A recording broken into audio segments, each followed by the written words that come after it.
G'day guys, welcome to my 2024 channel. Now we've got lots to get through this year, lots of repairs, lots of restorations. So I just thought I'd bring you up to speed on what's been happening. I've just got back from a month in Tasmania, which was amazing. Yeah, what an amazing place that is. Yeah, we had a good time. Didn't get any old radio collectibles. Unfortunately, Don, sorry about that, mate. We had no time in Devonport to go and look for the shop you had mentioned. But yeah, it was a great trip. Back to the grindstone now. Now, as you know, the Breville will be continuing with this. And of course, we've got to fit this little antenna coil. That's where we left off on the last video. I'm a bit rusty on this. Got to think as well as do things. And, well, there's the radio. There's the contents of the radio for the Breville. So we've got to do a lot of rewiring, a lot of recapping, a valve socket, maybe two valve sockets, a tone control, dial light holders. Yeah, there's a fair bit to do on this. So that's where I'm starting at the moment.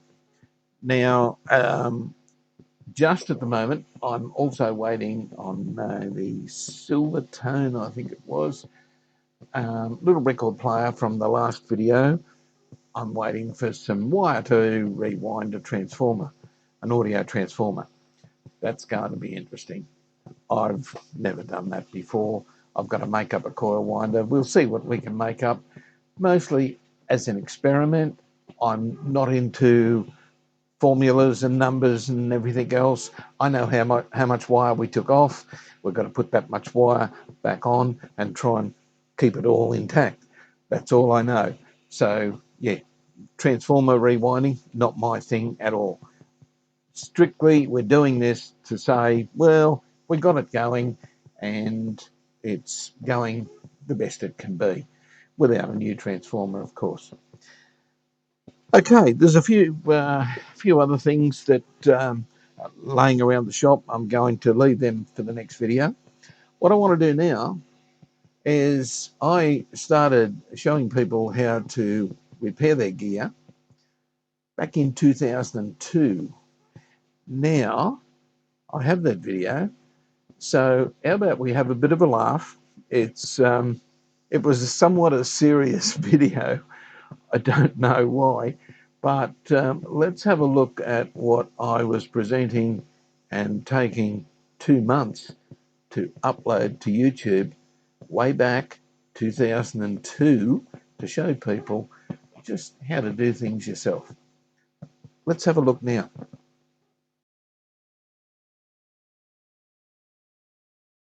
Hi, Barry back again. Now, in this little segment, I'm just going to show you how to make a few simple adjustments to your own TV.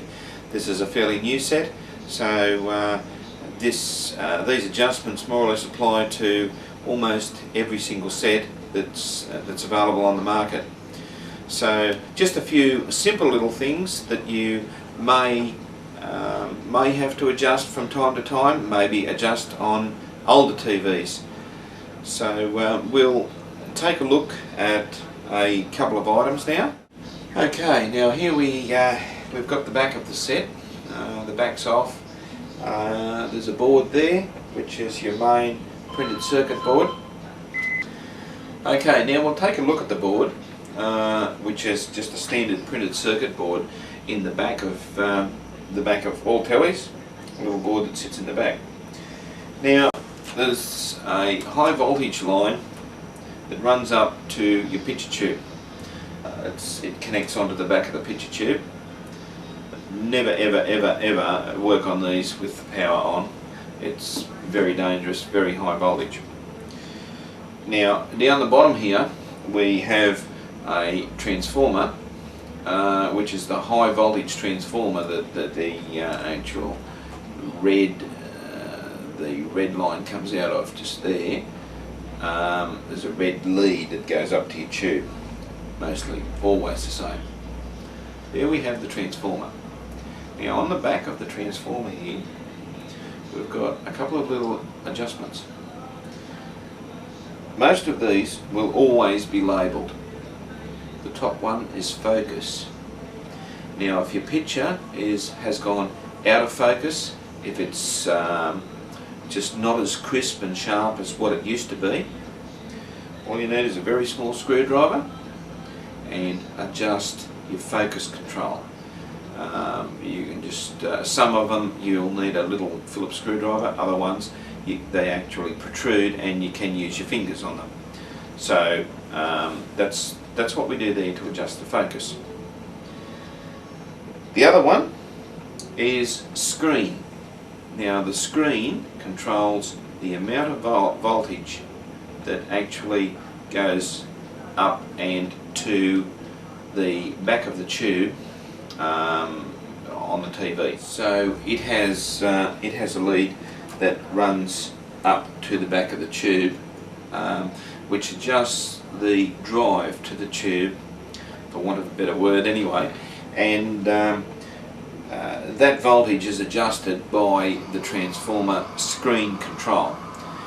Now if your picture's gone dark, if it's an older set and the picture's getting down, very dark, dim, of course there's other faults that can cause this problem, the darkness problem. But if it has gone down and it's a little bit dark, you can adjust the screen control and actually bring the picture up to a very nice watchable level. If we take this screen control up too far, you will end up with a picture that will be a very whitish picture, light, but it will have very fine white lines running through it, which are called retrace lines. Don't take it up that far. Just, you can take it up there, but back it off, just so you've got a brighter picture than what you had, but keep it below the level of the retrace lines coming onto the screen. This adjustment, and the focus adjustment, you will have to do while the set is running. Be very careful, do not touch anything other than with an insulated screwdriver to adjust your focus or your screen. A mirror in front of the TV would be advisable. The best way to adjust them, possibly not with a moving picture, test pattern or something like that, but if that's not there, well, try do your best with just a standard TV signal. Okay, so that covers a couple of adjustments there. Okay, now in this little segment I'd like to discuss the problems with TVs from power surges, lightning strikes, things like this. Now basically if we get a decent power surge, the TV could possibly just go off. Now there's not a lot of things that you can do as the home handyman in this situation. A couple of things, very straightforward things. With a set like this, it's had a power surge, it is not going, there is no red light on the front, it's not going at all. First things to look for is a fuse. There's a fuse inside the sets, it's there for a reason. It's please, when you replace a fuse, always replace it with the correct amperage. Otherwise, if we put too large a one in, you could end up with a lot more problems in the set. Always do this with power off. Can't stress this enough. You don't never work on the actual TV with it running other than adjustments. Always make sure it's unplugged.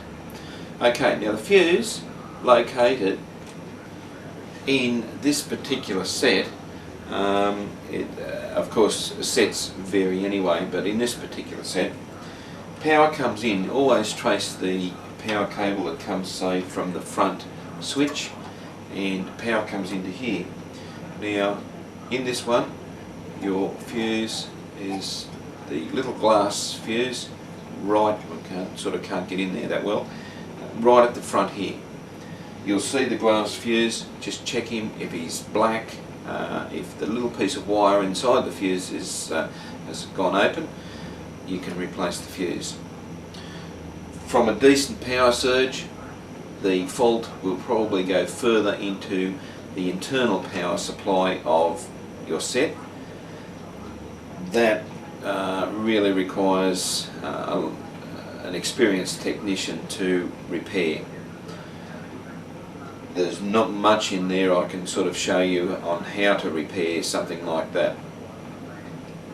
If something like that was to happen,